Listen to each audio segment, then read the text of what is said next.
চীনের তৈরি মানবাকৃতি রোবট জুয়েবা 01 4 বছর মেয়াদী নাটক ও চলচ্চিত্র বিষয়ের উপর পিএইচডি প্রোগ্রামে ভর্তি হয়েছে।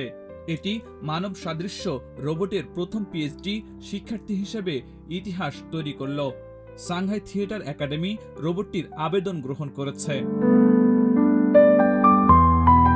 রোবটটির উচ্চতা 1.75 মিটার, ওজন প্রায় 30 কেজি। মানুষের মতো আবেগ ও অনুভূতি সিলিকন চামড়ায় ফুটে ওঠে। জুয়েবা 01 শুধু হাঁটে ও কথা বলে না, মঞ্চনাটকের মহড়া ও থিসিস রচনায় অংশ নেবে। গত 27 জুলাই সাংহাই বিশ্ব আর্টিফিশিয়াল ইন্টেলিজেন্স সম্মেলনে আনুষ্ঠানিকভাবে আবেদন গ্রহণ করা হয়। পরামর্শক হিসেবে থাকবেন খ্যাতনামা শিল্পী ইয়াং ছিংছিং। রোবটটি শিখবে মঞ্চসজ্জা, চিত্রনাট্য লেখা ও ভাষা উৎপাদনের মতো জটিল বিষয়।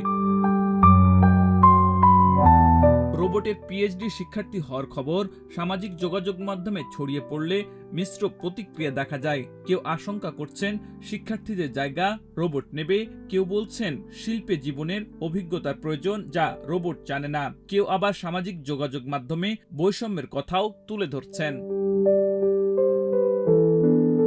জুয়েবা 01 হল কৃত্রিম বুদ্ধিমত্তার অগ্রগতির প্রতীক, যা ভবিষ্যতে মানুষের মতো এজিআই প্রযুক্তির দিকে পথ দেখাবে বলে মনে করছেন বিশ্লেষকরা। আব্দুল হাকিম, প্রজন্ম 24।